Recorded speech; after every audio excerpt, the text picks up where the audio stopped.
And now, Luke, what are you doing in France?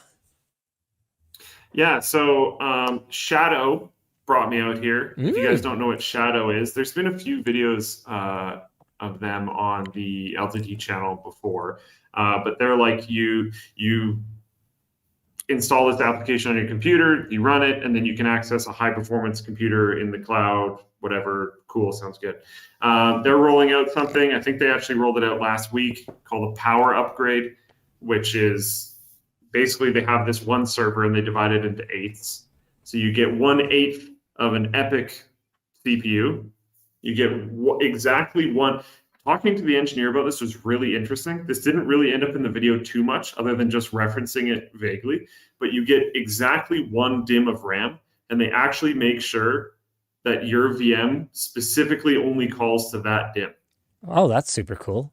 So you get a single channel bandwidth, but you will never be colliding with anyone else's requests, essentially. A little bit faster because it doesn't have to scan across multiple DIMMs. It is only ever addressing that one. Got it. And then you get one full GPU. And the reason why I'm just saying GPU is because that part is going to be a little bit more variable, right? They're planning on working with Radeon in the future. I saw them working with crap, what was it? Quadro 4500s, I believe.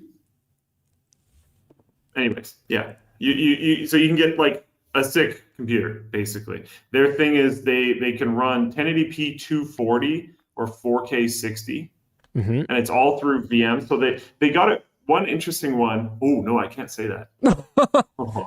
Yeah, don't get us in trouble. Talking about this at 2:40 in the morning is scary.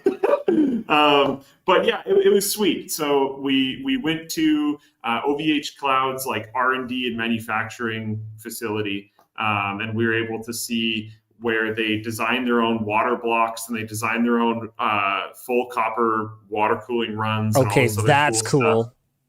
That's really sweet because every single server at OVH, every single one, no matter the spec, is water cooled. So they have like this really crazy infrastructure for all that. I'll get to that in a moment. So yeah, but we get to see their R&D facility for all this stuff. A lot of that I wasn't able to show on camera, but it's sick.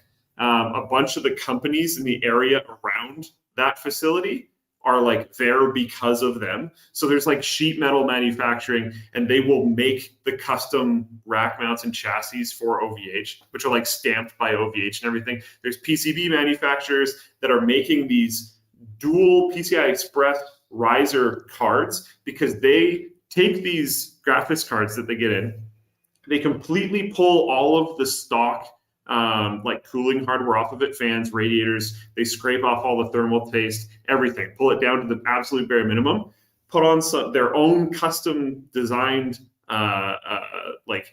heat sinks or water blocks, sorry, I'm tired, and then they sandwich them together. They make it so that two of these, like, these were Quadro 4500s. Two of them is literally that thick. Wow. So, like, do they have to kind of 69 them in order to make that work with the I/O or what? No, they're the same way because they're not running I/O, right? Oh, right. Okay, fair enough. Yeah, so it doesn't matter. But yeah, so they put 4 of these sandwiches of 2 into one server, and then they showed like. They load Linux onto it over the network, and then they have this macro pad where they put inputs into Linux that just type out these long commands, and they benchmark it on the spot. They can turn the like water cooling on and off, so they test to make sure the water cooling is working. They put it under load, they test that, blah blah blah blah. They build it all together.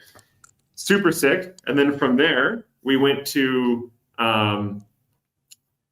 There's a really cool way if you can speak French properly. I call it Gravelines. I think they call it like Graveline or something. That pronunciation is horrible. I'm sorry. But we went to the actual massive data center. And man, the stuff I couldn't show on camera was so cool. But the stuff that I could show on camera was also really cool. So it's okay. It's still going to be really interesting to watch. But they had like, again, the entire place is water cooled, right? Right. So like the pumps and the reservoirs that they have are just crazy. Like I walked on top of one of their backup reservoirs, one of their many backup reservoirs. Their reservoirs outside are so gargantuan that I wasn't even able to show them on camera. They didn't want to show how they did it. Wow. They have heat exchangers that are external to the building. So they pump all the hot water out, heat exchange it outside, and then pump the cold water back in. And there's like a 15 to 20 degree difference in the pipes. You can touch one pipe that's coming into the building, and it's like nice and cool. It feels chilly. And then you move your hand, touch the other one, it's like slightly above room temperature. Wow. Just wild. And the whole thing is crazy. They're coming for me. Their backup reservoirs. We were able to look into one of them, and they have. It looks like a super advanced, like borderline space age pool skimmer. Yeah. But they have like these pool skimmers going around. They have these constant pH checks because again, they're water cooling this entire building. So if it gunks, like that's horrifying. Right. They have power lines coming into the building that look like you're receiving power lines into a city. They have 220,000 volt, like industrial, way above the ground power lines that are coming in on towers into the building. If those fail, they have a bunch of underground 20,000 volt power lines. If all of that, which is like basically never going to happen, but if all of that goes down, they have a series of these massive generators that they can run for 14 hours straight. And each one of the generators, they have a bunch of them, each one of them produces 1 megawatt of power. What? What do they run on? Nuclear power? Huge. And they don't even really use them because they have both of the standard setups for power, right? Right. The whole thing was just, it was very cool. Man, I wish I'd gone. I mean, I was seeing some reasonably cool stuff too, but not quite like that.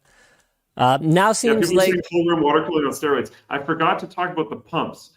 I thought this was actually pretty cool. They had massive pumps, like kind of all around the building, right? Yeah. You'd see them in a bunch of different locations, but they're always in pairs. And pretty early on, the guy that was giving me the main tour mentioned that they only run one of the two at a time, but they swap every day. The whole data center will swap to the other pump every day during the work week, and then on weekends they don't. But they do that to keep the same amount of worked hours on each one. And because if they're swapping that constantly, they're going to know if it's working or not. So they reduce failures that way. Interesting. There's a lot of cool little insights like that. But yeah, it's going to be sweet. Check out the video when it comes out. But yeah, Shadow brought us out there to show what stuff they've been doing recently and how they're doing their power upgrade and all that jazz, which is really awesome.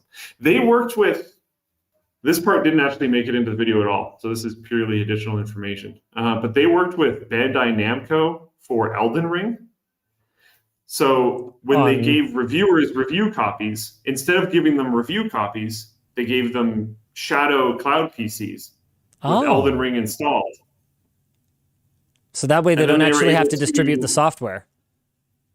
Yeah, so they didn't have to send them the software, so they didn't have to worry about it being copied. They put watermarks on all the screens that you couldn't do anything about. So that's pretty smart there. And then Bandai Namco was able to watch all of the reviewers playing their games on like big TV screens back at their office. That's pretty sick. Totally makes sense. That's what I guarantee you. That's where the entire game review industry is going to go for pre-release stuff. Yeah, like, hey, we noticed that you couldn't get over that thing. This is how to do it. We've discussed it with the team, and we're gonna add this indicator to. Man, that's genius. Yeah. That's genius. People are asking on Floatplane Chat, is the streaming that good quality? I've tried out Shadow before. It was surprisingly usable. Yeah, it's good. It's good.